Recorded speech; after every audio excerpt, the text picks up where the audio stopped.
নমস্কার, সনাতন ধর্মকথা চ্যানেলে আপনাদের সবাইকে স্বাগত। আজ চৈত্র মাসের 17 তারিখ বুধবার, শুক্লপক্ষের চতুর্দশী তিথি। মহাভারতের সভাপর্বের 15তম অধ্যায়ে জরাসন্ধ বধের জন্য অর্জুনকে নিযুক্ত পর্ব শুরু করব। নারায়ণং নমস্কৃত্য নরং চৈব নরোত্তমং দেবীং সরস্বতীং ব্যাসাম ততো জয়মুদীরয়েৎ। যুধিষ্ঠির বললেন, আমি সাম্রাজ্য লাভ করার আশায় কেবল সাহস করে স্বার্থপর হয়ে কি করে তোমাদেরকে সেখানে পাঠাবো?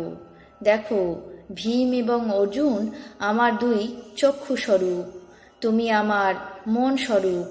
অতএব আমি তোমাদের তিনজনকে সেখানে পাঠিয়ে মনহীন এবং চক্ষুহীন হয়ে কিভাবে জীবন ধারণ করব? বিশেষত জরাসন্ধের মহাবল পরাক্রান্ত দুর্জয় সৈন্যদেরকে সংগ্রামে যমরাজও পরাজিত করতে পারে না। তোমরা যুদ্ধ করে কিভাবে তাদেরকে হারাতে পারবে? হে কৃষ্ণ, যখন স্পষ্টই মনে হচ্ছে যে এ কার্যে হস্তক্ষেপ করলে অনর্থ ঘটতে পারে, তখন আমার মতে এই বিষয়ে প্রবৃত্ত না হওয়াই উচিত। এখন আমার মনে হচ্ছে রাজসূয়যজ্ঞের অনুষ্ঠানের সংকল্প আমার একেবারেই ত্যাগ করাই উচিত। রাজসূয়যজ্ঞ সম্পন্ন করা দুষ্কর হবে। ঋষি বৈশম্পায়ন বললেন, অর্জুন পূর্বেই উৎকৃষ্ট ধনু, অক্ষয় তুনির্দয়, রথ এবং ধ্বজ পেয়েছিলেন। তখন তিনি সেই সভায় এসে যুধিষ্ঠিরকে বলতে লাগলেন, হে মহারাজ, ধনু, অস্ত্র, স্বর, বীর্য, স্বপক্ষ, যশ এবং বল এইসব অতি দুষ্প্রাপ্য, কিন্তু আমি সমস্তই পেয়েছি।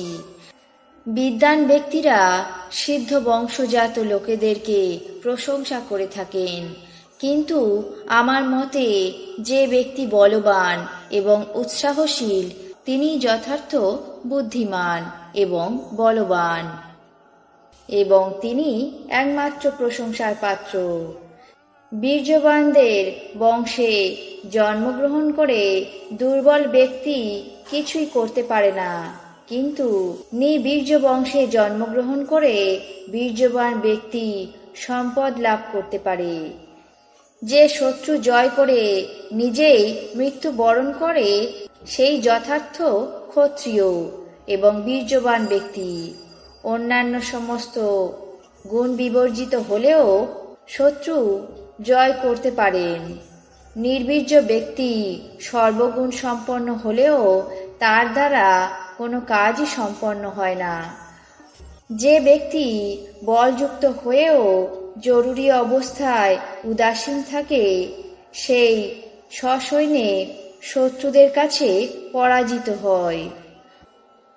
যে রাজা জয় অভিলাষী তাকে অবশ্যই এই যুদ্ধে অংশগ্রহণ করে জরাসন্ধকে বিনাশের জন্য সচেষ্ট হতে হবে। লোকে যাকে নির্গুণ বলে মনে করে তার সমগুণ অবলম্বন করা এবং রাজবসন পরিত্যাগ করে বনে গমন করা শ্রেয়। অতএব আমরা তা না করে সাম্রাজ্য লাভের জন্য শত্রুদের সঙ্গে অবশ্যই সংগ্রাম করব।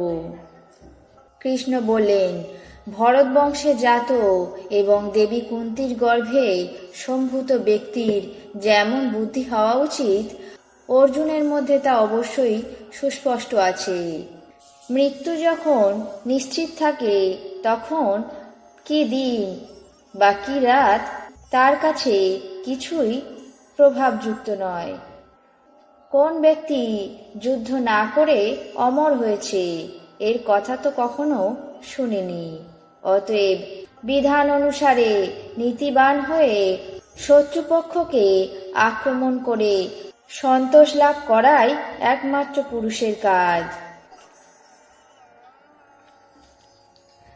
আজ মহাভারতের সভা পর্বের 15তম অধ্যায়ে জরাসন্ধ বধে অর্জুনকে নিযুক্ত পর্ব এখানেই শেষ করছি।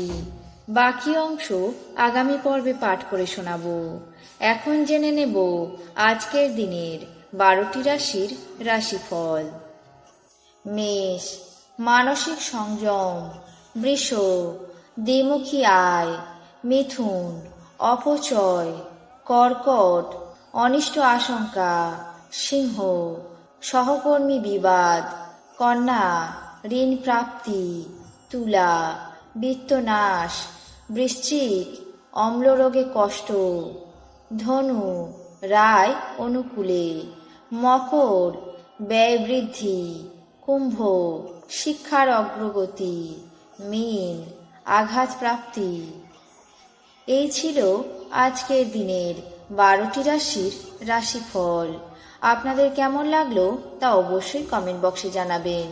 চ্যানেলটিকে সাবস্ক্রাইব করবেন, লাইক করবেন, শেয়ার করবেন। ধন্যবাদ।